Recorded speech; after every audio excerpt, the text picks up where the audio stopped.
Dito naman tayo sa usaping political pa rin. Isang political analyst ang ating makakasama. Pag-usapan natin ito at geopolitical analyst, maitanong din natin. Kasi nga, yung jurisdiction patuloy pa rin pong tinatanong kung may jurisdiction pa ba itong ICC sa atin. No? Lalo na itong pag-i-implement ng arrest warrant laban kay Senator Ronald Bato de la Rosa. Si Professor Ana Malindog Uy, magandang gabi, maupay na gabi. Si Admar at Jade, ang inyo pong makakasama. Hindi na pala, madaling araw na pala, 12:02 na pala. Good morning. Good morning, Prof. Good morning, Prof. Good morning, Admar at saka Jade. It's nice to be back here. Oo, madaling araw na at nandito pa tayo. Opo, At nagkakagulang Pilipinas. Oh my God. Opo, unang tanong ko po, normal ba itong ginagawa ng ICC na parang ang turing ng ating mga kababayan, lalo na ang mga supporter ng mga Duterte, supporter ni Senador Ronald Bato de la Rosa, na parang panlilin lang kasi sinikreto pa nila, matagal nang nabunyag, sinasabi ng mga local authorities natin dito, mga local officials, na meron ng arrest warrant. Kaya nga, nagtago ang senador, no? Dahil gusto niya na sumunod sa due process, tapos itinanggi ng ICC. Tapos meron na namang umugong, muli na namang itinanggi. Tapos eto, meron niyang arrest warrant in November 2025 pa, Prof. Yun na nga, ang hindi ko maintindihan. November 2025 pa pala ang arrest warrant against Senator Bato ng ICC. At ang sabi, nakasil pa siya at na-release na. So, ngayon ang tanong, aware, ang unang tanong kasi dyan, aware ba ang gobyerno ni BBM? And it seems na aware. Kasi si Trillanes may hawak siya ng kopya ng authentic na arrest warrant. Now, ang tanong, why do you have to do this? Ano to? Ngayon nila nilabas dahil mayroong nangyaring change of leadership sa Senado. Gusto nilang arestuhin si Bato na pumunta doon para makaboto, which is kanya namang rightful rights naman ni Bato yun bilang senador. On the other hand naman, ano yung rationale behind sa pagtatago nila ng tinatawag mong arrest warrant na November 2025 pa ang release.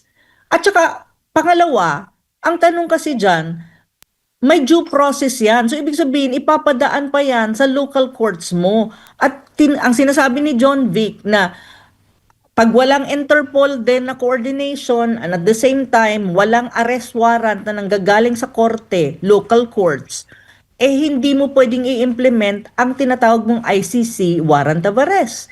Pero wala naman at the moment. So, bakit kailangan na magkagulo sa Senado at bakit kailangan gawing parang Strait of Hormuz ang Senado na may blockade different parts ng Senado, may blockade ka ng DNBI, andyan ang PNP mo, syempre ang mga supporters ni Bato nandun din, and the same time, ang supporters na going against Bato at pushing for ICC arrest is nandun din. So why do we have to have this kind of political instability in the country when in fact, idaan nila sa masusing proseso yung 2025 na issued na ICC arrest against Bato. Kung mayroon nga ba yung due process o wala. And at the same time, hindi ganito yung sitwasyon natin na ano ba to? Martial law ba ang Pilipinas na may blockade ka sa Senado at saka naka-lockdown ng Senado dahil sa gusto nilang arestuhan si Bato pero wala namang bearing pala at this time.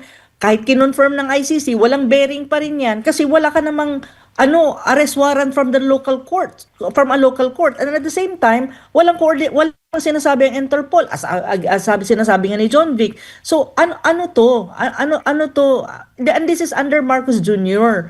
And at the same time, ang tanong ko rin at tanong ng maraming Pilipino, why is it that it's Trillanes ang may hawak ng ICC arrest warrant? Ano ang role ni Trillanes? Official ba siyang ano ba yung kanyang official designation for him to even have this warrant of arrest ng ICC? Bakit siya yung may hawak? At in a way, bakit siyang sinusunod ng NBI or bakit parang synchronized na move ang NBI at sa moves ni Trillanes sa Senado? Parang kasi nandun sila kanina eh. So ano to? Yun yung malaking tanong. And at the same time, yung sinasabi namang ang issue talaga dito, is it an issue of Bato? No, I don't think so. I think this is already an issue of the sovereignty of the country and interdependence. Kasi kapag ang mga sinasabi din na kailangan protektahan ng Senado, protektahan si Bato bilang isang senador, kasi hindi na yan issue ni Bato, issue yan ng Pilipinas. Hanggang saan ba nagtatapos ang tinatawag mong clout ng ICC sa isang bansa tulad ng Pilipinas? Kasi technically, we're not part anymore of the Rome Statute.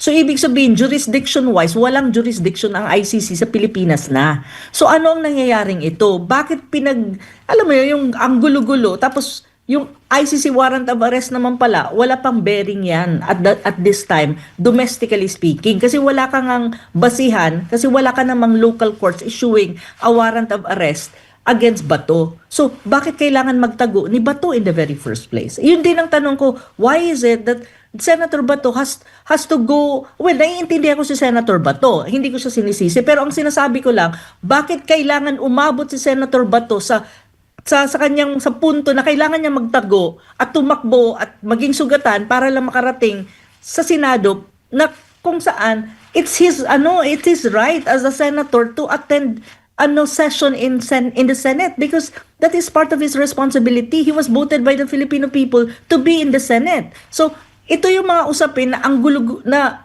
makikita mong tinatanong ng mga Pilipino, and even I, nagugulan ako na bakit tayo aabot sa ganito na sitwasyon sa Pilipinas. At alam mo, ang isang danger dyan sa nangyayaring lockdown sa Senado, at the same time, yung mga blockade ng NBI at saka PNP at syempre ang gulo ng Senado. Alam mo, ang Senado na yan, ang sitwasyon ng Senado, naaalala ko, ang nangyari sa Davao, sa KOJC. It's exactly similar at the moment. Ang tanong ko lang, why it has to happen this way? Kasi to be very frank, magkakaroon ka dyan ng constitutional, tawag nito constitutional issue, crisis. Kasi magkakaroon ka talaga kasi executive as against the legislative yan eh. Kasi PNP, NBI is under the executive branch. It's under BBM branch. Ang Senado is under legislative yan eh. So magkakaroon ka ng constitutional crisis dyan eh. So ang tinatanong ko, asan si BBM? Anong ginagawa ni BBM para iayusin ang gulong ito? Kasi at the end of the day, he's the president. Nagkakagulo ang Pilipinas dahil lang sa hindi maayos na proseso at walang due process at ang mga nangyayari against Senator Bato.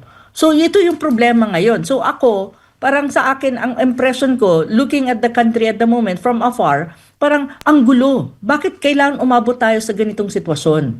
Na this is not good for the country. As in, ang ekonomiya natin, nakita ko kanina, bumagsak na naman ang investment sa Pilipinas, foreign investment, ng roughly around 35%. With this political instability, it would go down further. So, sabi ko, ano ba ang nangyayari sa Marcos administration? Asan si Marcos Jr.? Presidente siya, dapat ayusin niya to at iwasan niya magkaroon ng constitutional crisis between the executive and the legislative branch.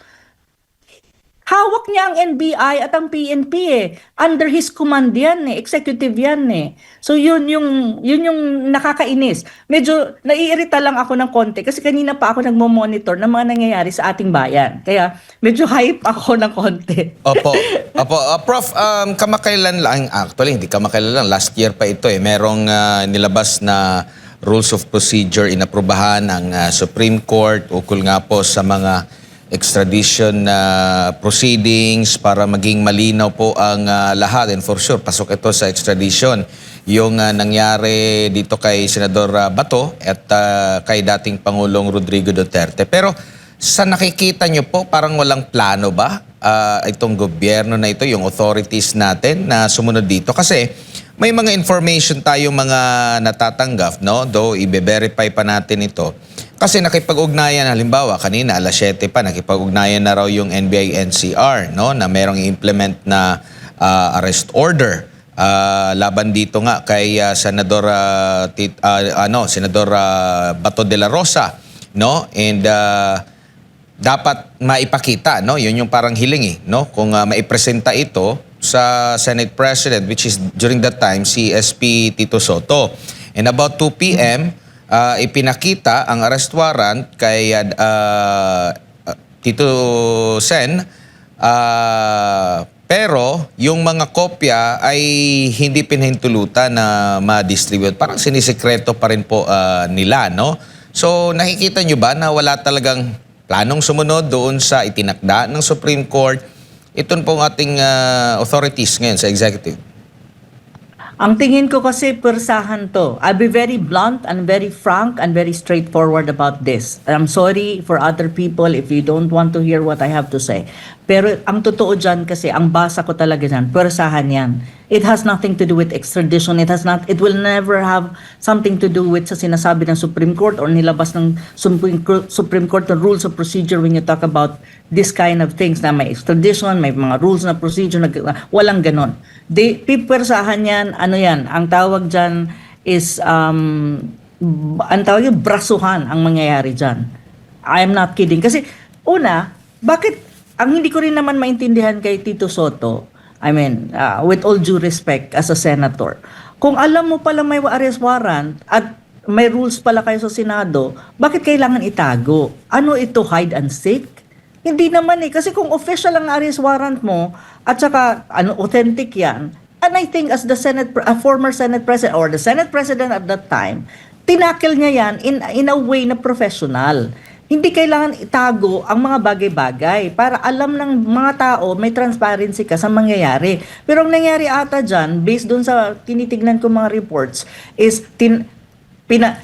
sabi ni Alan Peter Cayetano, ng current bagong Senate President, is pinayagan ni Soto na makapasok yung NBI, Trillanes, nakita niya ang warrant of arrest. Even that is already a question because within the premises of the Senate, the senator, especially is in session, may immunity. So isa pang question yan on the part of Soto. Why would you allow or why is it happened? Pangalawa, if as the Senate President, iproseso mo yung mga bagay-bagay. Bakit kailangan magtaguan tayo ng warrant of arrest at hindi mo isabihin sa mga kasama mo na, oy, sandali, mayroong nangyayari pala dito, may nakita kong warrant of arrest against one of our colleagues and blah, blah, blah. Walang ganun eh. Ang hindi ko rin maintindihan kay Soto, what is the reason behind? What's the rationale? Bakit kailangan magtaguan-taguan kayo ng mga ganyang dokumento? So, iyan din yung kumbaga, mga usapin at mga tanong na, alam mo yon na nasa utak ng mga tao at the moment. Kasi sa akin talaga, with all of these things na may hide and seek of documents at saka may mga, alam mo yon hindi ganun ka-transparent yung mga nangyayari sa Senado kanina, isa lang ang ibig sabihin nun, brasuhan yan. I'm not kidding. This is some kind of a repeat of KOJC in Davao City 2.0 ang mangyayari dyan. Kapag hindi humumpa at hindi nagpasya ang executive level na tantanan na nila yung Senado, wag nang maglagay diyan ng blockade ng mga forces ng PNP at ang NBI or other security forces at idaan yan sa legal na proseso. Pero ang tingin ko, puwersahan yan. Look, instead of magbawas sila ng tao, I think may redeployment pa ng mas maraming troops, mga police, and I don't think it would only be police. In a matter of time, kapag pinipersa or persahan ang strategy ng executive, ng party executive is under BBM, hindi lang yan mauuwi sa ganyan. Tingin ko dyan, magdi-deploy pa yan ng more security forces na other than the PNP. I don't know if the AFP will be deployed because Opo. AFP supposed to be, hindi naman dapat, PNP dapat yan kasi ang AFP is more external forces. Iba yung role ng AFP ng ating mga kasundaluhan, pero we don't know. Kasi ang sinasabi ko nga, parang prelude siya doon sa tinatawag mong KOJC Siege 2.0 sa Davao. Ito yun eh. Natatawa nga ako kanina nung nagkikwentuhan kami ng mga foreign friends ko na sabi ko parang may Strait of Hormuz 2.0 kami sa Pilipinas kasi may mga blockade sa Senado. Imagine, sabi ko, naka-lockdown ng Senado. Goodness. Opo. So, ang tanong ko Opo. pa, Admar, may ano ba tayo? May martial law na ba tayo na kailangan i-lockdown ang Senado? Is this a prelude to a martial law? That's even a question at the moment. Opo. Prof, bago lang tayo sa karagdagan pang tanong sa iyo, makakasama natin din ngayon ang International Relations Scholar, si Sas Regando Sasot. Sas, magandang madaling araw mula Pilipinas. Admar at Jade ang inyong makakasama. Good morning, Sas. My God, nandito pala ang kapitbahay ko dito sa China. Na si Hi, Sama-sama. sis. How are you? Hi, sis! Kapitbahay ko yan si Ana. Oo nga po. Yes, of course. Yeah. Opo. Well, by kapitbahay, I don't mean nakatabi ko lang. No? Alam mo naman dito sa China, everything is accessible within 15 minutes. Wow. So, Yeah. kapitbahay ko siya within 15 minutes. Opo. Sas, ano bang take mo dito sa maraming ganap at mainit na Lunes dito sa Pilipinas, lalo na doon sa Senado na tila natabunan yung issue ng impeachment doon sa Kamara, Sas? Well, kasalanan talaga to ng SMNI. Charot. Easy. Ikaw talaga. Hindi, para malighten naman natin ang ating Oo nga, ang mga... bigat eh. Tama ka dyan, sis. Yes, masyadong tense. Well, unang-una, ano bang masisay ko dito? Ang masisay ko dito is gusto nilang hindi maka-attend si Senator Bato de la Rosa because ang nakikita nila is siguro nakakuha na ng 12. Okay? May 12 na pwedeng ma-unseat si Senator Tito Soto. However, sa rules kasi ng Senado, kailangan kasi is simple majority. So it has to be 50% plus 1 of all members of the Senate. Okay. And that is actually 13. Okay? Para matanggal yung, para makapag-elect ka ng official. Now, I think, etong ginawa nila ngayon na talagang sinugod, na talagang, kasi kung gusto mo talagang arrestuhin lang.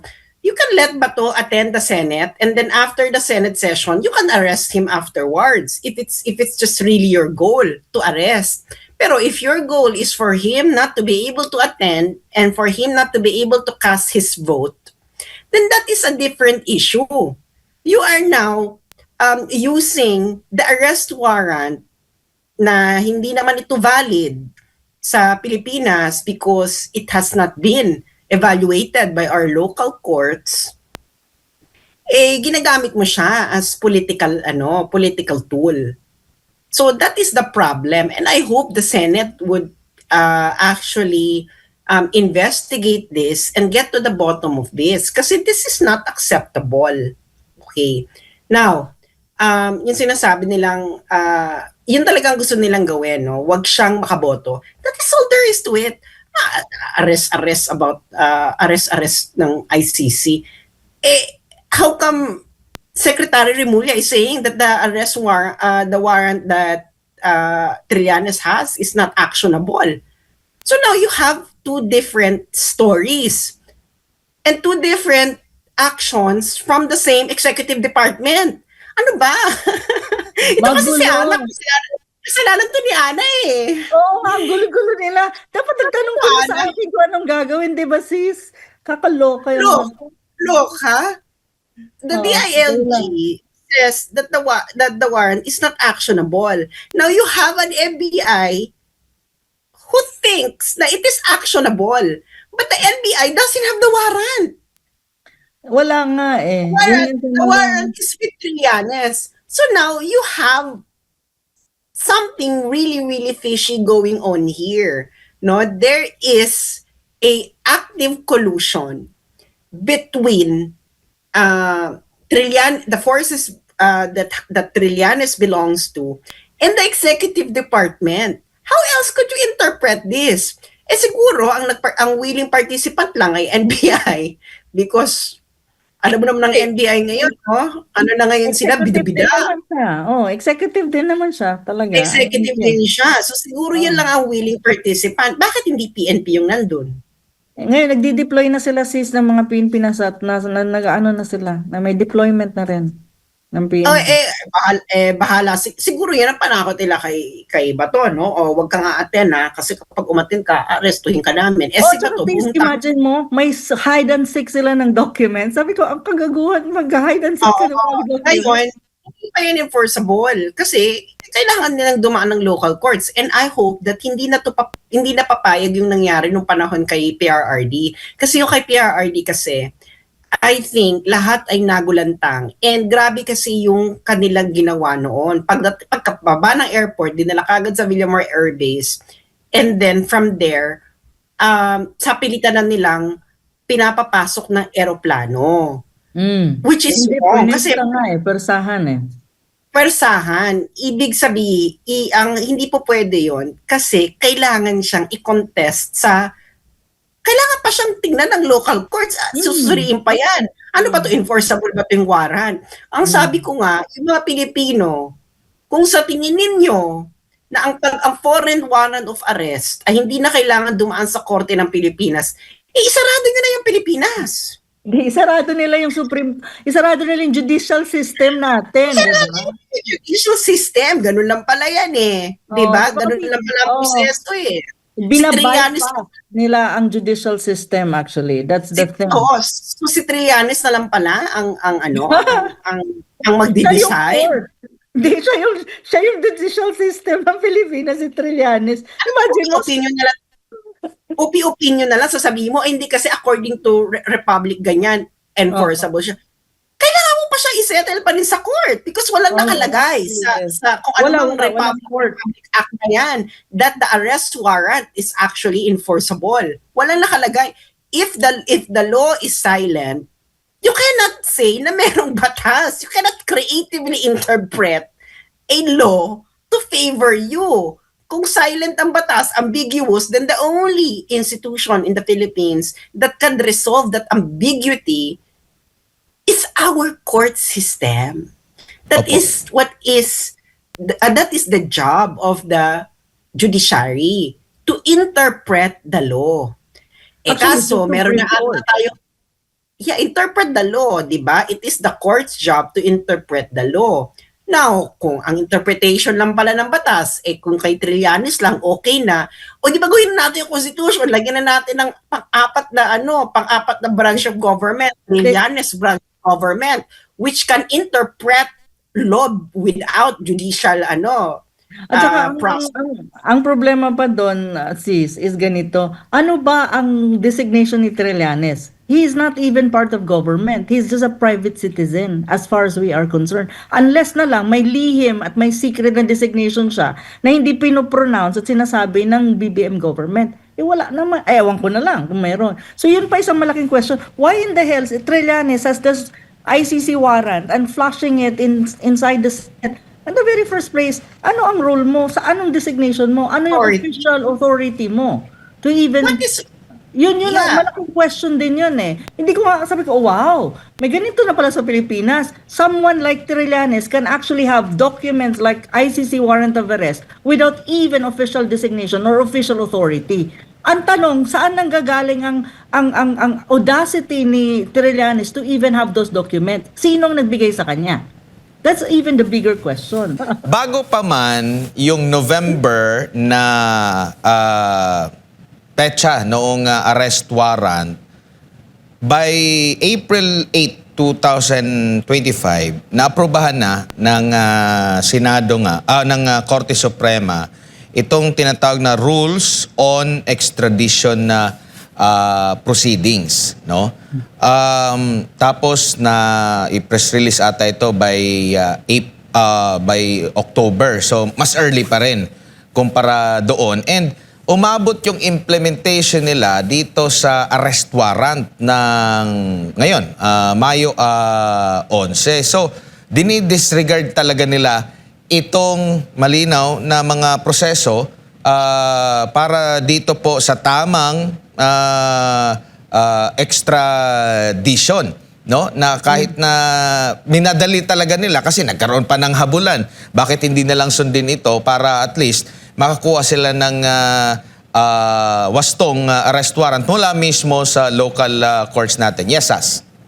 Hindi, ano nga, Admar, the point really is to prevent Bato from casting his vote. That is just the entire point. Okay na sila dyan. Saka doon nila iintindihin niyang extradition, ano, the immediate point is to actually prevent him from entering the Senate premises and cast his vote.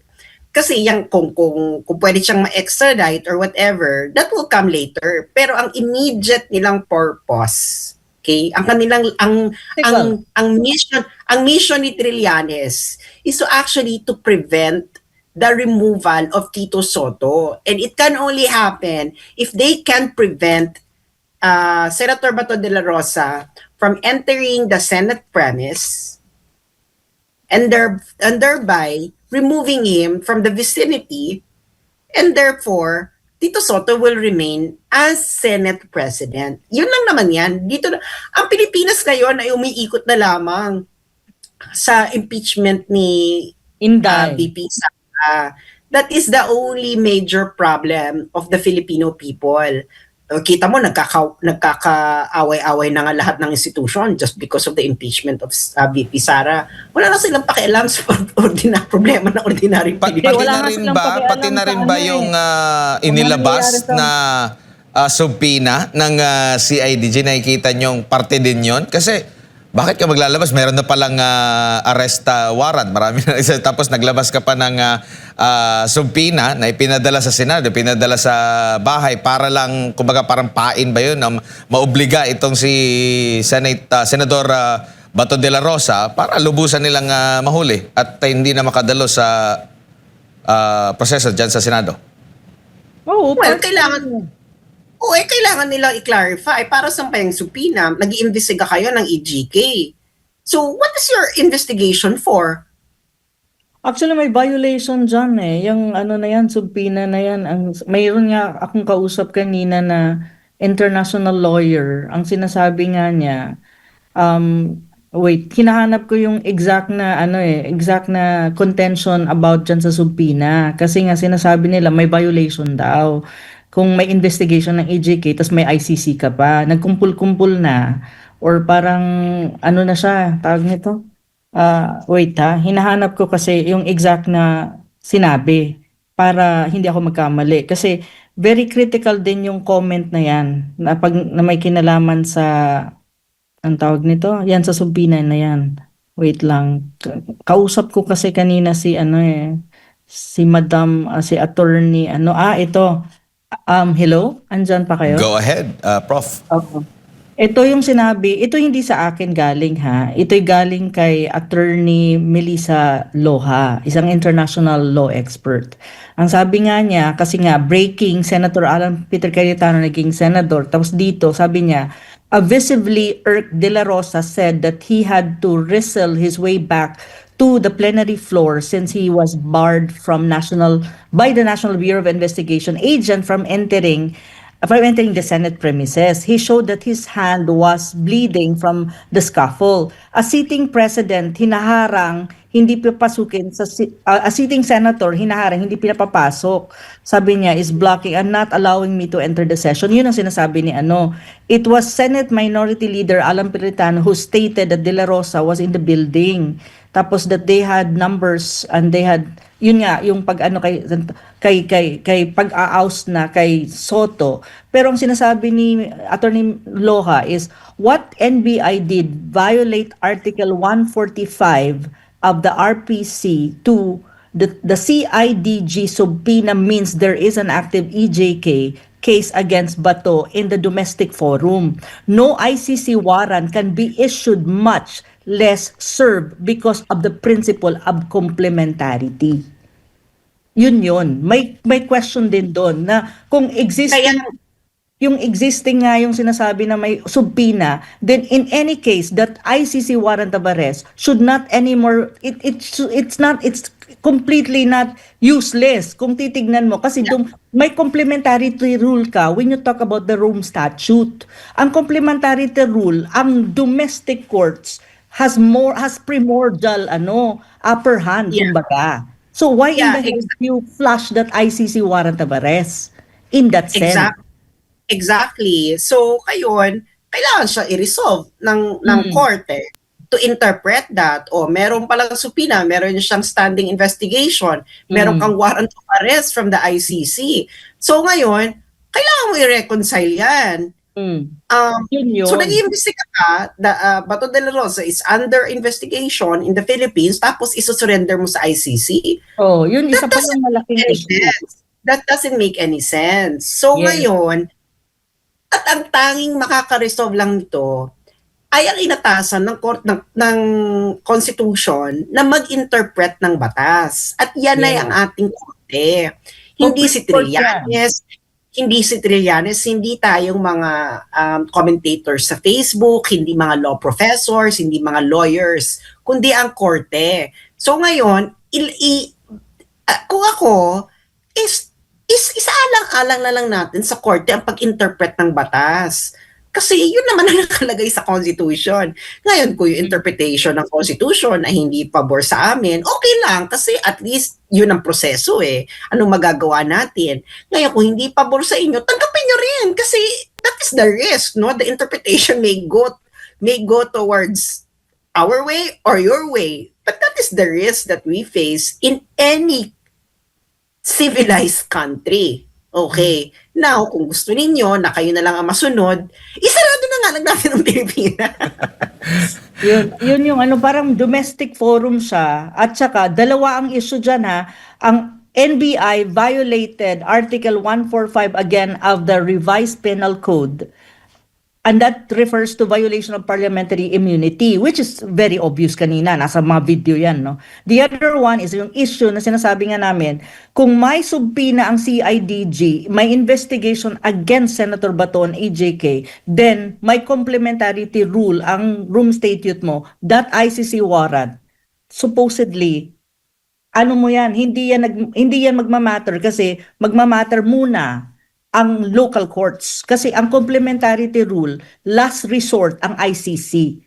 Yun talaga yun. Even if you look at the room statute. So yun yung sinasabi. So ngayon, sinasabi nga ni Sas, ano yung gagawin? Sino ang magre-resolve nito? Well, the only way is actually, to be very frank, ang only institution who is competent enough to resolve this kind of crisis and issue is the Supreme Court. Because Opo. sila ang, the Supreme Court is the body that actually has the right and even the job and the responsibility to interpret anything that has something to do with the Constitution and other related laws. Yung nag-i-interpret talaga at mag-adjudicate talaga na, itong mga batas nagkakagulo-gulo sa ano yung dapat resolution dyan. Or itong mga nangyayaring magulo, ano yung resolution dyan. So Sila kumbaga, talaga. Prof, prioridad, kung meron siyang kinakaharap na reklamo dito, local, prioridad yon na dapat niyang sagutin, secondary or huli na lang kung meron siyang kinakaharap outside ng bansa. Yes, because in the complementarity rule of the Rome Statute, the ICC is considered as a court of last resort. Pinakahuli. Kasi ang magmamatter pa rin is the local courts, ang judicial system ng Pilipinas. So nagkakagulo ngayon. So ibig sabihin, itong mga taga-executive, wala ring alam. Hindi nila muna tinitignan yung batas at ang even reviewing the room statute kung ano ba talaga ang dapat mangyari. Kasi nagsumpina ka sa kanya, tapos mag-i-issue ka, iwawagayway mo yung ICC warrant of arrest. Ang gulo-gulo nun. O hindi mo pwedeng i-implement yung warrant of arrest kung may subpina. Ang subpina hindi pa yan warrant of arrest ha. Subpina ibig sabihin investigation pa lang yan. Iniimbestigahan pa lang. So ibig sabihin hindi siya inaaresto. So ibig sabihin kapag nag-issue ng subpina ng CIDG, may existing silang ginagawang investigation on certain issue dito AJK. So may investigation na nangyari. So sa complementarity rule ng ICC, hindi mo pwedeng pagsamahin yan. So ang ICC will be the last resort, the court of last resort. So dito ka muna, mamaya ka na. Tignan muna natin itong subpina kung ano yan. Yan dapat ang, kumbaga, kung titignan mo sa kumbaga high ranking, irarank mo, ang mauuna dyan, natitignan is yung subpina at yung investigation sa AJK. Yung ICC warrant of arrest na yan, hindi yan magmamatter at this time. Now, Opo. kung sino ang magre-resolve niyan, hindi ang magre-resolve niyan is yung mga nakakaalam sa issue na to. And I think for me, the most capable and competent to resolve this issue is tanungin nyo yung Supreme Court at yung mga justices. I think they have the wisdom and even the knowledge and to even look at this issue and isettle mo yan. Pero wag yung tipong ngayon, ang dami mong mga nagbablockade dyan ng mga PNP, andyan ang NBI mo, nilockdown mo ang Senado trying to say na there's a warrant of arrest against Bato, tapos mayroon ka palang subpina na galing sa CIDG. Ang gulo-gulo nyo, tapos magbablockade na kayo dyan. Parang ano to? Hindi Opo. na to usapin ng batas usapin na yan ng brasuhan Yun nga ang tanong ngayon. Ano ba? May martial law na ba sa Pilipinas ngayon? Na Opo. parang ganito na ang sitwasyon natin? Kasi magulo Magulo yan Opo, Prof. Ensas, obligado ba or pwede bang hingin or magpaliwanag or hindi na ang ICC na magsabi na dapat idaan, bago ipunta dito sa amin, idaan nyo muna dyan sa korte ninyo? Obligado ba sila? Pwede nang hindi? Pwede bang matanong natin sila? Or nasa atin na po yan? You don't need to ask them because malinaw ang nakalagay sa Rome Statute. Yes. That if you're going to arrest, you have to present the person arrested before A local the court. court. Malinaw So, you yung don't mga need to- local court, hindi DOJ kasi ang justification nila ang ginustify nila kay Digong na sinabi nila hindi pinaharap namin sa DOJ, hindi DOJ, local court ang pinag-uusapan natin. Local DOJ is court. part of the executive. Oo, tapos hindi pa nga nasisettle. Ewan ko, no? Sana masettle na to ng Supreme Court. Paano i-handle kasi wala pa kasing precedent on how to handle warrant of arrest coming from the ICC. Okay, we have warrant of arrest coming from states, and that is governed by extradition. Ngayon, At saka, Ngayon, kung- before anything, yung kung- extradition pala is ang requesting states. And one thing that we have to be very careful then, ang ICC is not a state. It is an entity. exactly. Ayun na nga. Ngayon, yun na nga, hindi pa rin malinaw kung walang batas na about being extradited upon the request of an international organization, what is our stand? What is the stand of our laws? Kasi hindi pa sila sakop ng extradition laws natin. Okay? Wala tayo, it's not there. Ngayon, if you are going, kasi hindi naman yung mangyayari sa kay Bato de la Rosa, he is not going to be extradited to another state. He's Yes. going to be extradited To to the an international organization. So this is weird, okay? Weird itong ang eksenang ganito na going to be extradited in a international organization. So hindi na sila kailangan tanungin. You don't need to ask their opinion or whatever because ang makakapag-resolve lang nito ay ang Philippine courts. Ano ang sinasabi ng ating batas about extraditing a Filipino to an international organization? Okay? And ito ba ay unconstitutional? Yan ang kailangan sagutin ng Supreme Court. Oh, Or constitutional. Ngayon, kung pwede pala, if it's constitutional, ano yung kailangang gawing steps in order for it to be aligned with the Constitution? At again, ang makakasagot lamang nito ay ang Philippine courts, particularly ang Supreme Court because sila ang nag-resolve ng mga constitutional questions. Opo. And dapat talaga sana ito ay madesisyonan na ng Supreme Court para matigil na itong ating habulan sa Senado, habulan sa ganyan, tapos ang winawag ay warrant of arrest ng ICC. Ano ba yan? Na pala from the CIDG. Why are you being an agent? Why are you being an agent of a foreign At saka, foreign one thing din, yung tanong nyo na sinasabi nga ninyo kung kailangan pa i-explain ng ng how do you call that, ng ICC, hindi na rin siguro kasi ang assumption din kasi for an ICC, for an international court, ang assumption nila the Philippines actually knows what to do. So ibig sabihin, kaya nga 'di ba, nung in-interview yung tawag nito yung spokesperson ng ICC at tinanong siya directly, may nagtanong sa kanya na reporter directly, bakit nasa sa inyo si President Duterte when in fact there was a violation of his human rights and even procedural in the Philippines kasi he did not there was no appearance, kumbaga hindi siya nag-appear sa local courts. Anong sinagot ng ICC spokesperson? Hindi kami ang tatanungin nyo dyan. Ang tanungin nyo yung local authorities nyo sa Pilipinas. Ang authority nyo sa Pilipinas kasi sila ang nagdala sa amin dito kay Digong.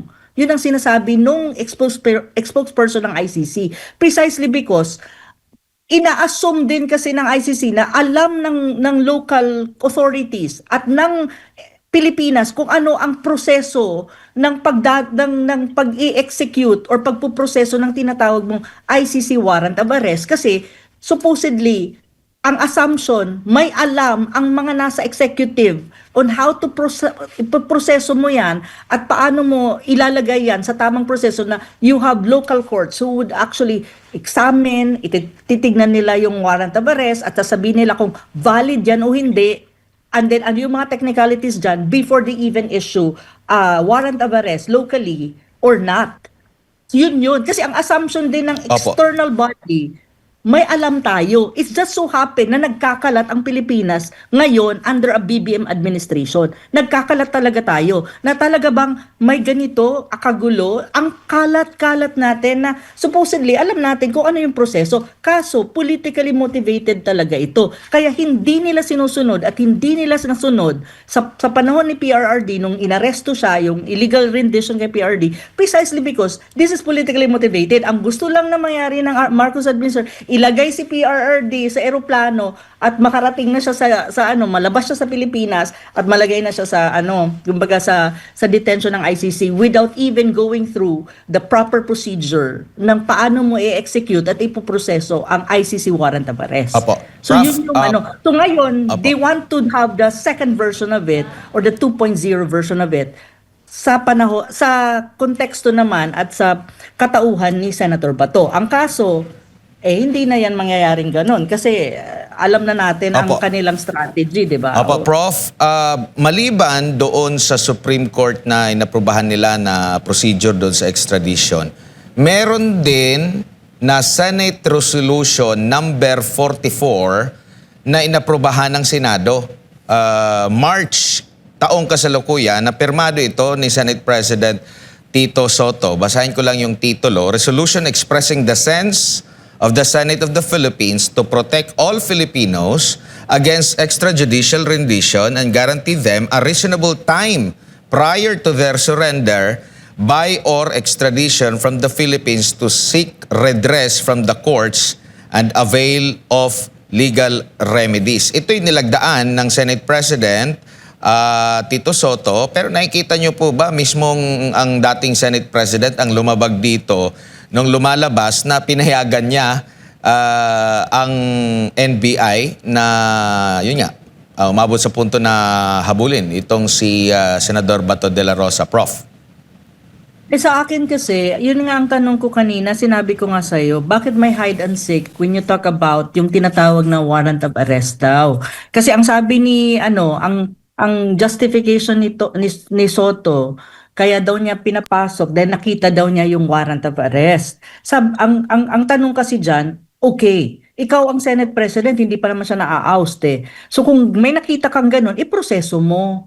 Hindi yung tipong, hindi mo sinabi sa mga tao na may nakita kang ganun, tapos pinapasok mo, nag-create ng commotion, at hinahabol ang isang senador na actually, as the Senate President, it's still your responsibility to make it sure that your senators under your, leadership should be protected kasi they are within the Senate premises.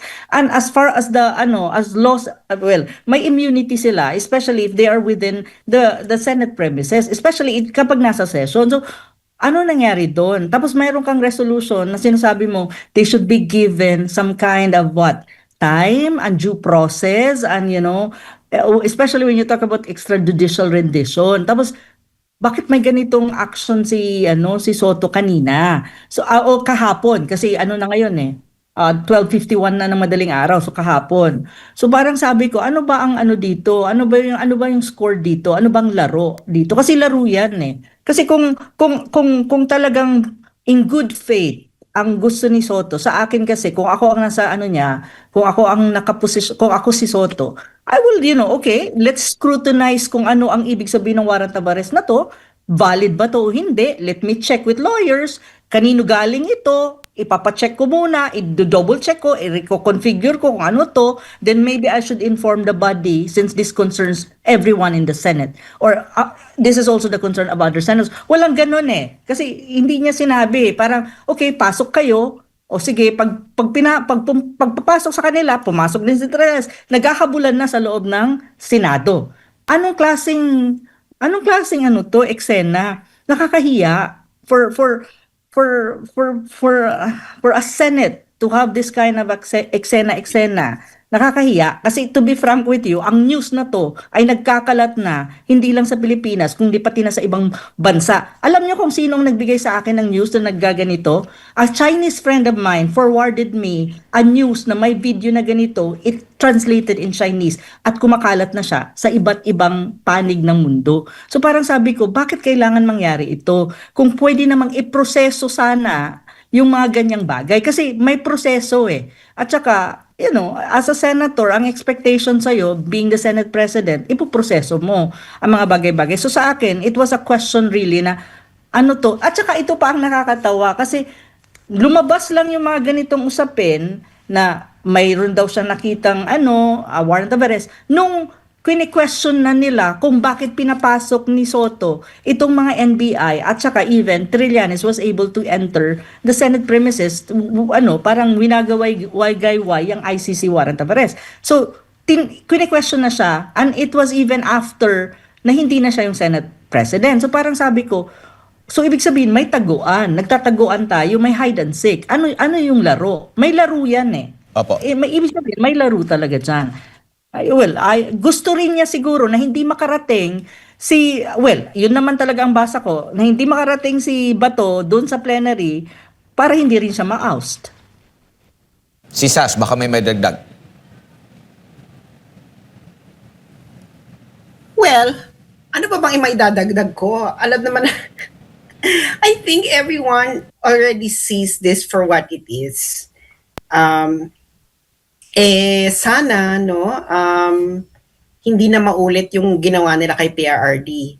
Dahil pag maulit pa yung ginawa nila kay PRRD sa ibang tao, ayun na nga, let's stop pretending we are an independent state. Opo. So, Kasi lukuhan ayun na to, sis eh. Naglulukuhan na tayo dito eh. Pag nangyari yung 2.0 eh. Opo, huling tanong ko lang bago si partner Jade, no? So, ang ICC ba, kahit na, halimbawa, kasi nabanggit nyo po kanina, Prof, no, na kumbaga parang hindi nila masasagot yung tanong na bakit hindi nyo sinala, sa side na yan ng Philippine government na pinayagan ang inaakusahan na makapunta doon sa ICC. So, ibig sabihin po, kahit na yung suspect o yung dinala doon sa ICC ay ginipit, no, political na panggigipit, wala silang kapangyarihan na suriin mismo kung ito ba'y dumaan sa tamang proseso o ginipit kasi kalaban lang sa politika. Walang ganun po. Kumbaga blind sila, basta ang sa kanila lang tanggap lang ng reklamo mula sa mismong estado kung saan galing yung inaakusahan. Well, sa akin kasi ang very very tricky na question. Kasi like for example, ang nangyayari kasi sa isang international body is kung anong binigay mo sa kanila, susuriin nila yon based doon sa mayroon sila.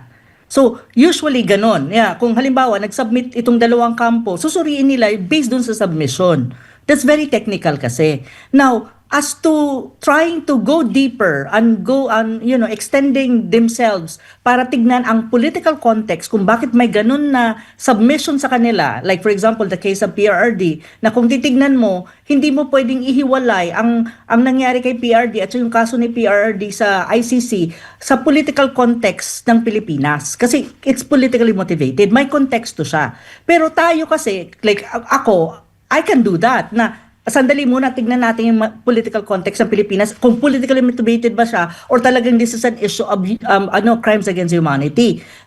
Kailangan mong tignan yon if you have that extra mile to do that. Pero ang technically sa isang international body, ang nangyayari kasi diyan, kung anong sinubmit, yun ang kanilang pagtutuunan ng pansin. Then they will further investigate that issue. Kaya nga nagkaroon ng tinatawag mong investigation ang mga ICC investigators sa Pilipinas. Ang problema doon, it was coach, and well, as far as I'm concerned, kino-coach siya nang hindi naman at hindi siya naging independent kasi Trillanes was the coach and even others. So yun yung problema kasi supposedly dapat dapat independent, neutral ang investigation. Hindi na ganun ang nangyari. Now, that is the case of Digong, pero technically talaga, ang nangyayari sa isang international body or a court, nagbabase sila kung anong meron sila. Now, they will extend further at depende rin sa kung anong makukuha nila na mga information and documentation dun sa kanilang extension and investigation. Now, kung anong nasa kamay nila, dun sila mag-decide. So that's really the case. Now, the question really is not even the ICC in this matter. Kasi ang ICC, they will do what they think they will do and what is their supposedly job. And kung politically motivated yan sa level ng ICC, that's their case. That is their own turf. Now, ang tanong kasi ganito, ang ICC, let us say, nag-issue sila ng warrant of arrest, ipapasok yan sa Pilipinas, let us say, Pilipinas ang pinag-uusapan. Now, it is actually a bola na ng Pilipinas kung anong gagawin mo dyan. Kung a-actionan mo yan, or ibabaliwalan mo yan, itatapon mo yan sa trash can, the ICC cannot do anything because the ICC doesn't have a police force to even run after, like for example, yung mga nakasalang sa kanila ng mga kaso, ng mga perpetrators, quote. So, nasa bansa yan mismo at nasa local authority yan kung ano ang gagawin mo sa kanilang pronounce. Like, for example, mayroon silang ICC warrant. Iba. Technically, we're not part of it. So, it's the decision really of the state. Look at what happened. Look, Netanyahu is on the loose. Even with all due respect to President Putin has a standing warrant of arrest, I think, or a case in the ICC. Wala silang nagagawa kasi the local authority of the state decides on it. Nasa kanila yung bola, hindi na sa ICC. Ang problema ng Pilipinas, from the very start, yung kaso ni Digong and even kaso ni De La Rosa right now is really politically motivated. And the state, under BBM's presidency, is actually willing to cooperate and is actually even orchestrated the whole thing. That makes the whole ICC issue with regards to Digong and even with Bato very politically motivated. Now, kung tatanong mo ako kung makukontrol natin ang ICC, we cannot because there are also external forces behind. Forces you cannot control. Ang sinasabi ko nga, ang kontrolado dapat natin is ang bansa natin. We cannot allow any foreign interference sa bansa natin because we need to put and we need to preserve our sovereignty. But the problem is, the current administration surrendered the sovereignty of the country with the case of Digong. Kasi we were supposedly, yung warrant of arrest si Digong, kung hindi lang sana si BBM, well, what can we do? Walang kwenta yun. Pwede yung ibasura. Wala naman magagawa ang ICC kung hindi magko-cooperate ang local authority. So yun yung problema. Yun ang complication ng Pilipinas. Kasi if you look the cases of Netanyahu and even President Putin, wala naman nagagawa ang ICC Precisely because the local authority, the state will not cooperate on anything that has na ICC warrant of arrest. Kahit ano pang gawin, tumambling pa ang ICC, wala silang magagawa. That is really the reality of things. So, well, it's just so happened that we have a domestic politics na cutthroat ang nangyayari ngayon. And, well, the local authority mo, given the presidency of Marcos Jr., is willing talaga, and hindi lang willing, cooperative, at saka orchestration pa. Ang masasabi ko, it's all of these things is a part of the orchestration, not necessarily a BBM government alone. You have also other players like Trillanes, the others, and we know these people. So andyan yan. So ganun talaga ang sitwasyon ng Pilipinas. Opo, opo. What can we do? Yes po. Prof, siguro bago sa inyong huling mensahe, isang tanong lang or dalawang issue. Sa tingin po ninyo, magiging game changer ho ba itong bagong liderato ngayon ng Senado, Ms. Sas, sa impeachment trial ni Vice President Sara Duterte at yung issue naman ng flood control anomaly? Well, I really think na game changer siya kasi mapag-uusapan uli yung flood control project issue. Especially that the Ombudsman already implicated Martin Romualdez as the mastermind. Okay? And if that's the case, then di pwede na natin pag-usapan yung sinabi ng mga Marines, ex-Marines sa delivery ng pera and etc. Now, regarding the impeachment of Vice President, the impeachment trial of Vice President Sara, it's really, it is a game changer in a sense na kasi si Senator Alan Peter Cayetano is a lawyer. He knows the law. He knows the rules of evidence.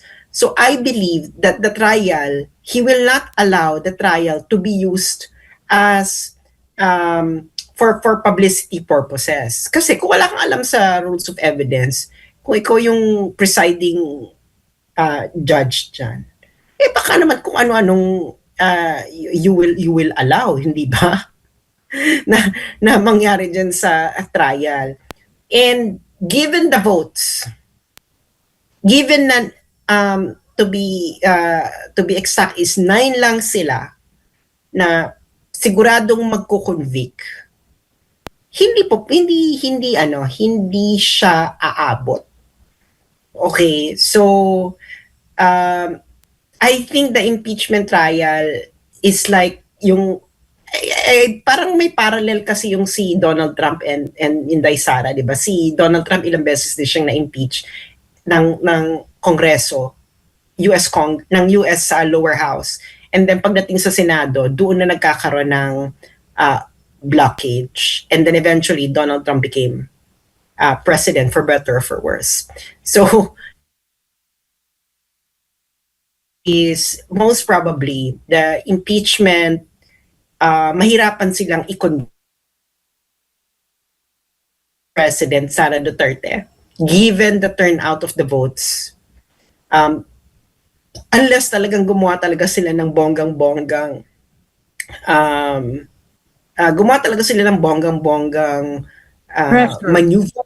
maneuver like hulihin si, di ba ang dami na nilang gustong hulihin? Di lang yun, sis. May huhulihin, magkakasuhan. Kaya nga, huhulihin, ikukulong si Senator Bongo, Senator Bato de la Rosa, Senator Joel Villanueva, Senator Jinggoy Estrada, Escudero. So 5 na yan. So can you imagine, pag 5, 19 lang. Pag 19 lang sila dyan, ilan na ang kailangang required votes pag 19? 19, 3/4 of 19. At 2/3 of 19. So kailangan lang nila ng 12 in order to convict Vice President Sara Duterte. So parang pinabababa nila yung threshold of conviction, hindi ba? So hindi na siya fair process because you're actively maneuvering. You're actually actively maneuvering the number of judges in order for you to lower the threshold of conviction. That's not a fair process at all. And kaya makikita natin, habang tumatakbo ito, makikita ng taong bayan talaga kung ano talaga itong impeachment, what this impeachment is all about. This is all about to actually improve their chances of having a shot in 2028. And I repeat what former Senator Trillanes also said, that 2026 is their deadliest deadline. pag wala na raw itong 2026, Hindi at hindi natin- nila maganda si Sara, Opo.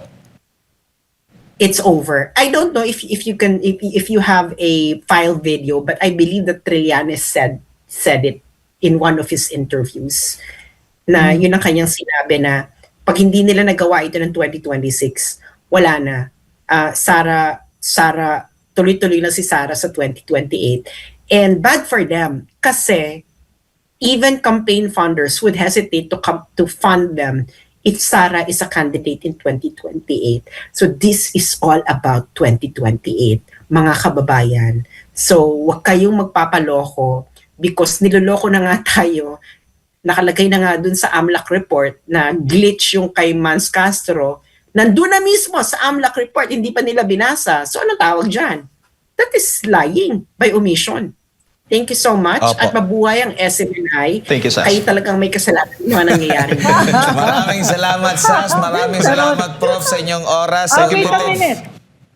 Wait lang. Sige po. Mayroon akong comment doon sa yung rules of yung sinasabing tawag nito, sabi kung game changer ba? Ay isa lang masasabi ko. Game changer ang pagpapalit ng leadership sa Senado because in a way there will be a chance for a fair and square Senate impeachment trial against the Vice President. But one thing though that we have to remember, the objective is not only 2028. If you really look and analyze and read the strategy of the other side, of the other parlor, hindi lang naman ang 2020 the objective preventing Sara from running, okay? Or for them to have greater chances of winning in 2028. It's also more about destroying the image, the reputation, and everything about Sara and everything about the Duterte. Kasi in a Senate trial, it's open. There would always be two sides. You have the prosecution and you have the defense. And now the prosecution will present its case, the defense will defend. Now, yun ang kailangan nating tandaan kasi this is a battle of public perception and public opinion. And one thing that we have to remember, the senators will vote based on the perception of the public, kung asan ang sentimento ng publiko at nasaan ang sympathy ng publiko. So in a way, the side of the Vice President should be very attentive to all of these things because there are two things that I can see.